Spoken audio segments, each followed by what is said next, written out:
Finding your 60-second story. My name is Marina, so I'm going to tell you a little bit about myself. For the first few years of my life, my diet consisted of nothing but formulated milk, soup, and hard-boiled eggs. I took nothing but really cold showers without a curtain or a glass door. And when I had to go, I usually just peed in the grass. Not kidding. You see, I'm here to help you find your 60-second story and why it's so important by answering 5 questions. S, T, O, R, and Y. Stand tough and overcome to remember and never stop yearning. Let's start with the S. When you find your 60-second story, you'll be able to inspire others.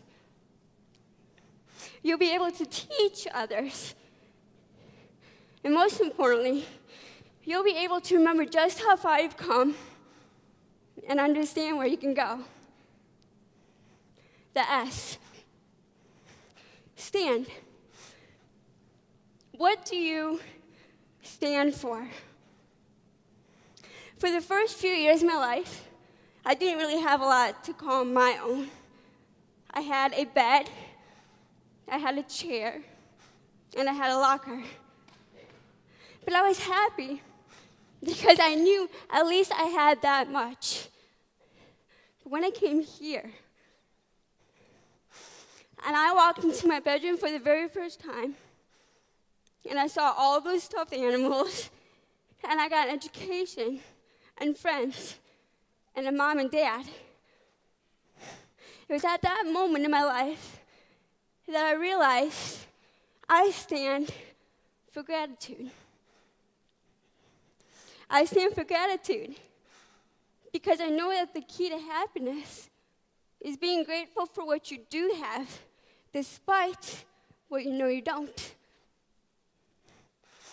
So ask yourself, what do I stand for? What do you stand for? And then you can go on to the second question.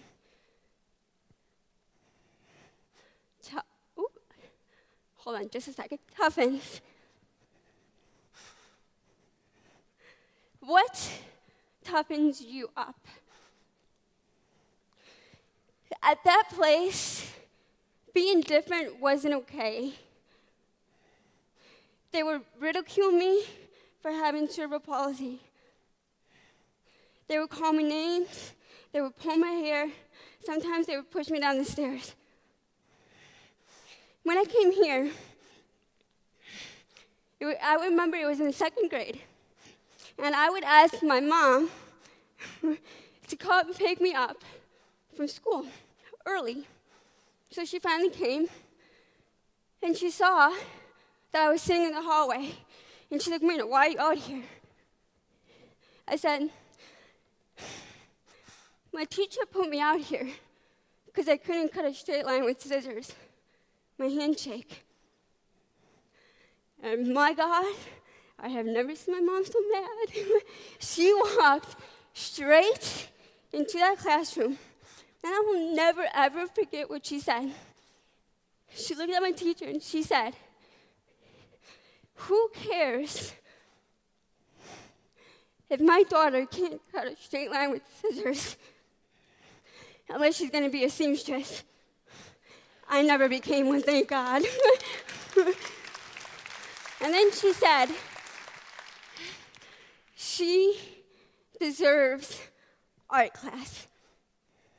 And today, when I feel like my cerebral palsy is really limiting me, and others tell me that I can't, I remember that even if people stare at me, at least they're looking. And I have the opportunity to tell them my story. And then I remember that I do deserve art class.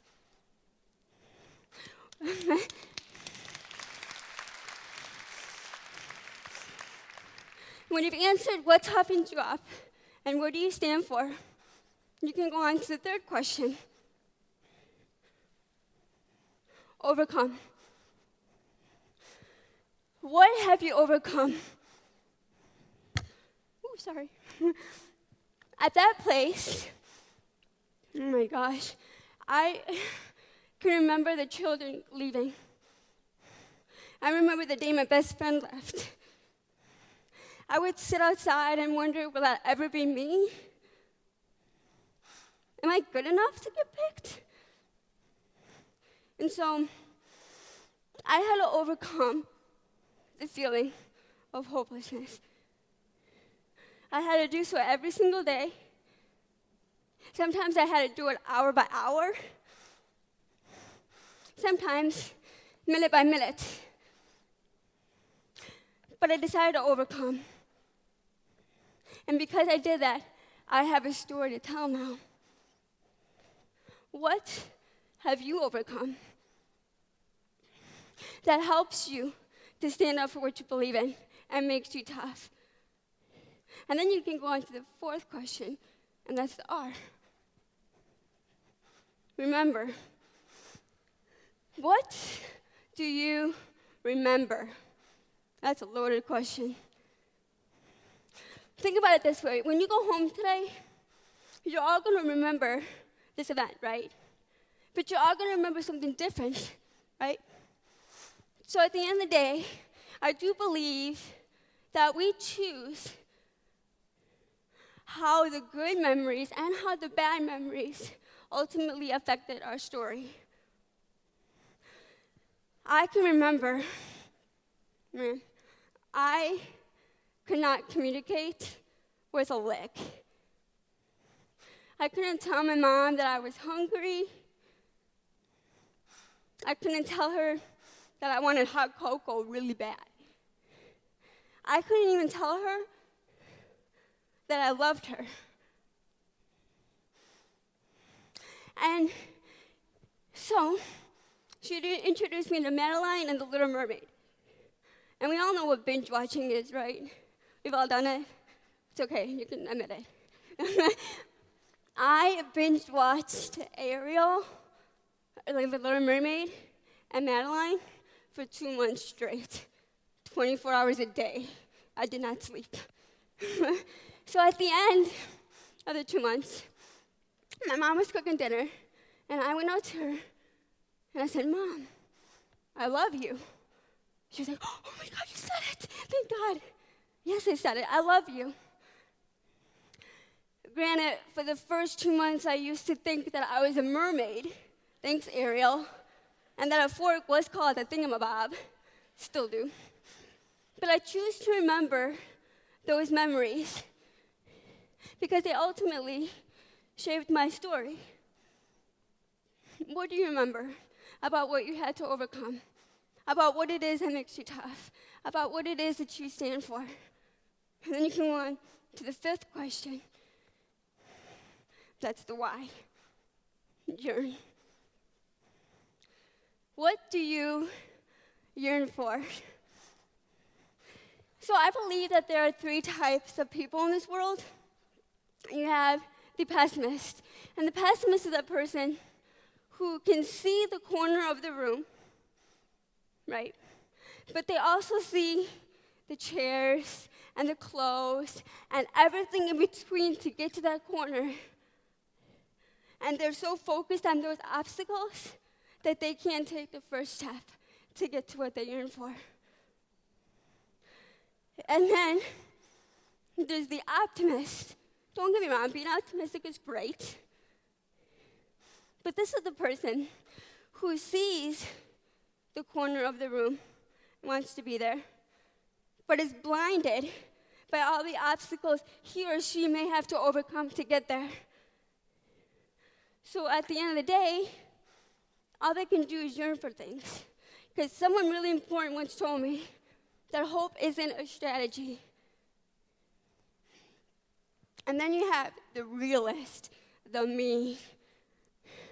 The realist is that person who understands what they want, the corner of the room, but they can see that there might be some obstacles to get there.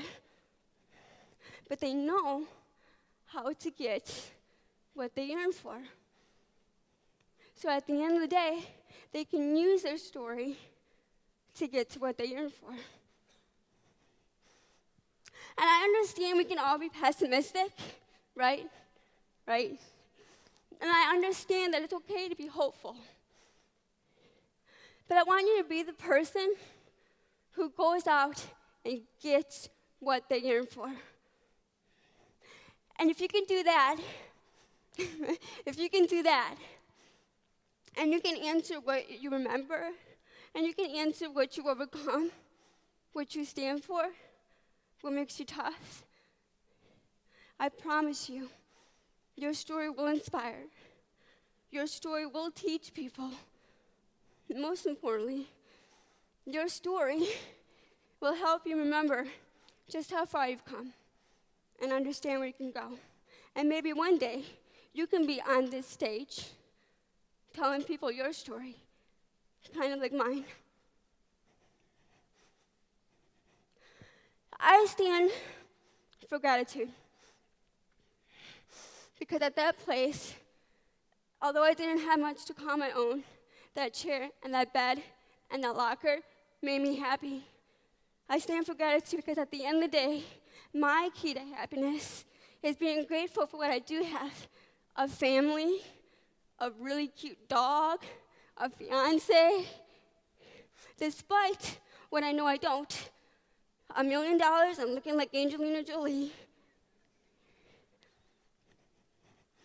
Cerebral palsy, and ultimately my mom, toughened me up in the end of the day. Because although people may stare at me, they're looking, and I have the opportunity to tell them my story. And then that helps me to remember that I do deserve art class. I've overcome the feeling of hopelessness, the feeling that I'll never get picked to leave that place. And so sometimes I had to do it hour by hour or minute by minute, but I chose to overcome anyway because now I have a story to tell. And I remember when I said I love you, freaked my mom out, but I said it. I choose to remember that because at the end of the day, it really did impact my story. And finally,